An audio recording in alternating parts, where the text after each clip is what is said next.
जंगल में काफी बड़े बड़े फलों के दरख्त लगे हुए होते हैं। किसी भी पक्षी का जब भी मन चाहता वे पेड़ पर जाता और उस पेड़ से फल तोड़कर खा लेता। उस जंगल के पेड़ भी काफी ज्यादा दयालु थे। वे पेड़ काफी समय से पक्षियों को खूब मजे मजे के फल दे रहे थे।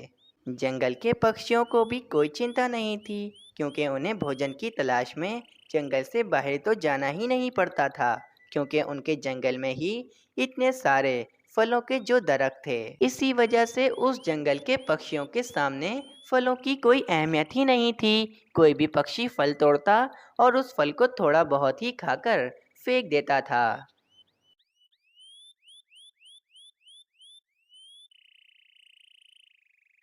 और फिर वे पक्षी कोई दूसरा फल तोड़ता और उस फल को भी थोड़ा बहुत खाकर फेंक देता। पक्षियों की नज़र में फलों की तो कोई अहमियत ही नहीं थी। मम्मा, मेरा पेट भर गया है। मैंने ये सेब खा लिया है। बाकी का ये जो बचा हुआ सेब है, मैं इसे ले जाकर कूड़े में फेंक देता हूँ। नहीं मानो चिड़ी, ये बाकी का बचा हुआ सेब मैं खा लूंगी। तुम्हें इसे फेंकने की जरूरत नहीं है। और वैसे भी हमें भोजन की कदर करनी चाहिए। हमें ये बैठे बिठाए फल मिल रहे हैं, तो इसका मतलब ये नहीं कि हम थोड़े बहुत ही फल खाएं और बाकी के बचे हुए फल हम कूड़े में ले जाकर फेंक दें। मम्मा, मैं समझ गया। मैं आगे से ऐसा कभी भी नहीं करूँगा। क्या तुम तो समझ गए, लेकिन जंगल के पक्षियों को क्या होगा? वे सब तो यही करते हैं, थोड़ा बहुत ही फल खाते हैं और बाकी का बचा हुआ फल वे कूड़े में ले जाकर फेंक देते हैं। इन पक्षियों के सामने भोजन की तो कोई अहमियत ही नहीं है। उसी जंगल से दूर एक काले जंगल में एक बड़ा पेड़ रहता था, जो आसपास के सभी जंगलों के पेड़ों का बादशाह था। उस पेड़ को सभी बड़ा पेड़ कहते थे। इन सब जंगल के पक्षियों को क्या हो गया है? इनके सामने तो फलों की कोई अहमियत ही नहीं है। मेरे सारे पेड़ इन सभी जंगल के पक्षियों को कितने मजे मजे के फल देते हैं, और ये जंगल के पक्षी क्या करते हैं? उन फलों को थोड़ा बहुत ही खाकर फेंक देते हैं। इन सभी पक्षियों को मुझे सबक तो सिखाना ही होगा। बस आज से मैंने फैसला कर लिया है कि आज से मेरा कोई भी पेड़ जंगल के पक्षियों को अपना फल खाने नहीं देगा। मुनमुन पेड़, आसपास के सभी जंगलों के पेड़ों को खबर कर दो कि कोई भी पेड़ अपना फल इन पक्षियों को खाने के लिए नहीं देगा। जो हुकुम महाराज, मैं आपका ये पैगाम अभी आगे पहुंचा देता हूँ। वे पेड़ ये बात अपने बराबर वाले पेड़ को बताता है और वो पेड़ अपने बराबर वाले पेड़ को बताता है। इस तरह ये खबर मीनू चिड़िया के जंगल में पहुंच जाती है। अब उस जंगल में सभी पेड़ों को पता चल गया था कि बड़े पेड़ ने मना किया है कि कोई भी पेड़ अपना फल किसी भी पक्षी को ना खिलाए। पेड़ भाई, बड़े पेड़ का आदेश आया है कि जंगल का कोई भी पेड़ अपना फल जंगल के पक्षियों को ना खिलाए। हाँ हाँ भाई, मुझे भी ये खबर अभी पता चली है। मैं तो आज के बाद अपना फल किसी भी पक्षी को नहीं खिलाऊंगा, क्योंकि ये बड़े पेड़ का आदेश है, और बड़े पेड़ का आदेश तो हमें मानना ही पड़ता है। अगले दिन कालू कौवा फल तोड़ने के लिए एक पेड़ पर आता है। वे जैसे ही फल तोड़ने के लिए जाता है तो वो पेड़ खूब जोर जोर से हिलता है। ये क्या हो रहा है? ये पेड़ इतना जोर जोर से क्यों हिल रहा है? चलो, मैं इस पेड़ से ही जाकर पूछता हूँ। फिर वे कालू कौवा उस पेड़ के पास आता है और उस पेड़ से पूछता है। पेड़ भाई, क्या हुआ? आप इतनी जोर जोर से क्यों हिल रहे थे? जंगल के सभी पेड़ तो एकदम शांत हैं, तो फिर आप इतनी जोर जोर से क्यों हिल रहे थे? बड़े पेड़ का आदेश आया है कि जंगल का कोई भी पक्षी हमारे ऊपर से एक भी फल नहीं तोड़ेगा। अगर किसी भी पक्षी ने हमारे ऊपर से फल तोड़ने की कोशिश करी तो हम बहुत जोर जोर से हिलेंगे।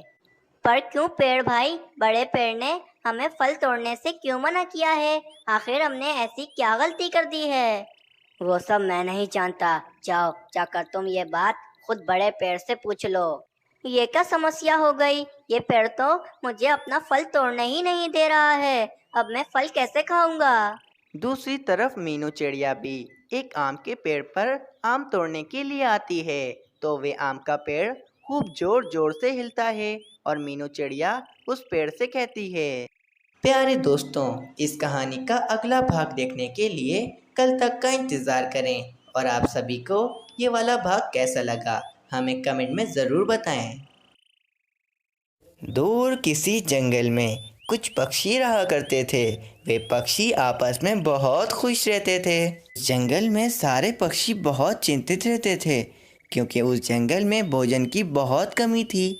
उसी जंगल में एक मीनू चिड़िया भी रहती थी जो कि सारे पक्षियों में सबसे समझदार थी।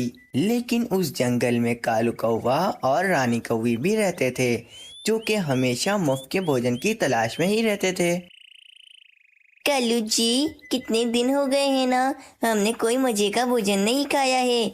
जाइए, जाकर आप किसी पक्षी के पास से कोई मजे का भोजन चोरी कर लाइए। तुम पागल तो नहीं हो गई हो रानी? तुम्हें क्या पता नहीं है कि इस जंगल में कितनी मुश्किल से भोजन मिलता है। सारे पक्षी दिन भर कितनी मेहनत से भोजन तलाश करते हैं और मैं जाकर उन बेचारे पक्षियों का भोजन चोरी कर लूं? मैं ऐसे नहीं करने वाला हूँ रानी। ठीक है कालू जी, अगर आप मेरे लिए भोजन चोरी नहीं कर सकते हो तो फिर आप मेरे लिए कहीं से मजे का भोजन तलाश कर लाओ, वरना आप तो मुझे जानते ही हो, मैं यहाँ से चली जाऊंगी और फिर कभी भी वापस नहीं आऊंगी। नहीं रानी, तुम तो मुझे बात बात पर धमकी ही दे रही हो। अच्छा चलो ठीक है, तुम यहाँ बैठो, मैं कहीं से भोजन तलाश कर लाता हूँ। फिर कालू कौवा भोजन की तलाश में चला जाता है। बड़ी मुश्किलों से ये अमरूद मिला है, चलो इसको ही खाकर अपना पेट भर लेता हूँ। फिर कालू कौवा भी वहीं से जा रहा होता है तो कालू कौवे की नज़र उस तोते के पास पड़े अमरूद पर पड़ती है। कालू कौवा झट से उस तोते के पास आता है। अरे तोते, तुम्हें ये अमरूद कहाँ से मिला? इस जंगल में तो भोजन बहुत मुश्किलों से मिलता है, तो फिर तुम्हें ये अमरूद कहाँ से मिल गया? क्या बताऊँ तुम्हें कानू कौवे, ये अमरूद तो मैं किसी दूसरे जंगल से लेकर आया हूँ। उस जंगल में एक ही अमरूद मुझे मिला, वो भी बहुत मुश्किलों के बाद। चलो जाओ यहाँ से, मैं ये अमरूद खाने जा रहा हूँ। ऐसा तो ना कहो तोते, मैं कौन सा तुमसे ये अमरूद छीने जा रहा हूँ। देखो, मैं यहाँ पर तुम्हारे एक भले के लिए आया हूँ। अच्छा, मेरा भला? बताओ बताओ, क्या बात है मेरे भले की? तोते, मैं तुम्हें वह राज तो बता दूँ, लेकिन वह राज बताने के लिए तुम्हें मुझे ये एक अमरूद तो देना पड़ेगा, जभी मैं तुम्हें वह राज की बात बताऊंगा। अच्छा कानू कौवे, ये लो, मैं तुम्हें एक अमरूद दे देता हूँ। चलो जल्दी से अब मुझे राज की बात बताओ। चलो ठीक है तोते, मैं तुम्हें वह राज की बात बता देता हूँ, तो गौर से सुनना। वह राज की बात यह है कि मैंने तुम्हें उल्लू बनाया है। फिर इतना कहकर वे कालू कौवा वे अमरूद लेकर वहाँ से भाग जाता है। अरे कानू कौवे, कहाँ भाग गए मेरा अमरूद लेकर? अरे इसने तो मुझे उल्लू बना दिया, कोई राज की बात नहीं थी।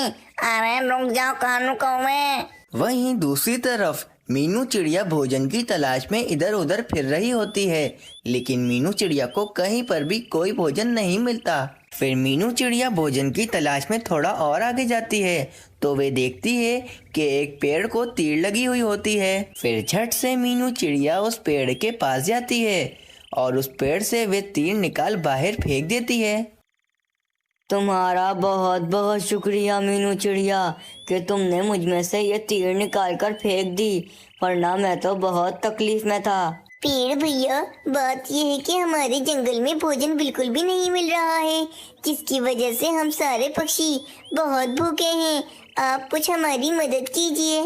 मीनू चिड़िया, मैं जानता हूँ तुम बहुत ही ईमानदार और बहुत समझदार हो, इसीलिए मैं तुम्हें एक बहुत ही राज की बात बता रहा हूँ। मीनू चिड़िया, तुम्हें इस जंगल के आखिर में एक गुफा मिलेगी। उस गुफा के अंदर कुछ उल्लू रहते हैं। तुम्हें उन उल्लुओं से कहना है छम छम छमाछम छम छम छमाछम। बस इतना कहते ही वे उल्लू तुम्हें एक ऐसी चीज दे देंगे जिससे तुम्हारी सारी समस्याएं दूर हो जाएंगी मीनू चिड़िया। ठीक है पेड़ भैया, मैं उस गुफा में चली जाती हूँ। आपका बहुत बहुत शुक्रिया। फिर मीनू चिड़िया उस गुफा की तरफ चली जाती है। फिर मीनू चिड़िया जैसे कैसे उस गुफा को ढूंढकर उस गुफा के अंदर चली जाती है।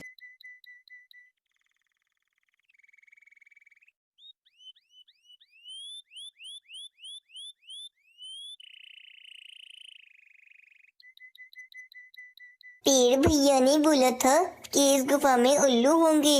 हाँ, इस गुफा में तो उल्लू हैं। चलो अब इन उल्लुओं को ये मंत्र कह देती हूँ।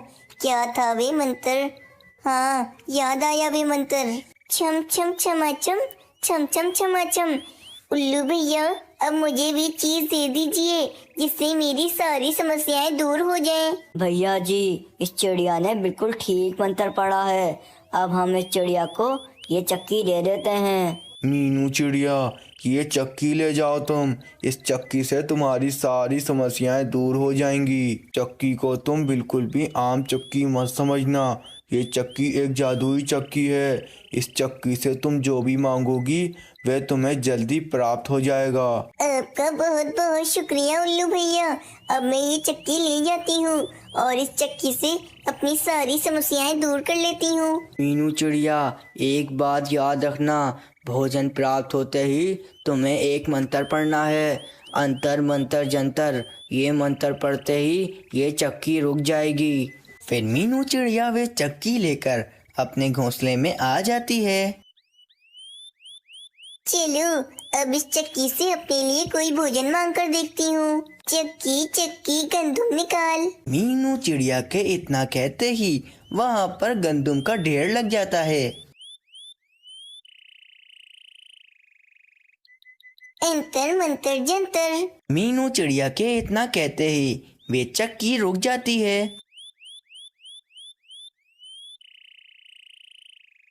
अरे वाह, इतना सारा भोजन। चलो ये भोजन खाकर अपना पेट भरती हूँ और फिर कुछ भोजन जाकर पक्षियों को भी दे आऊंगी।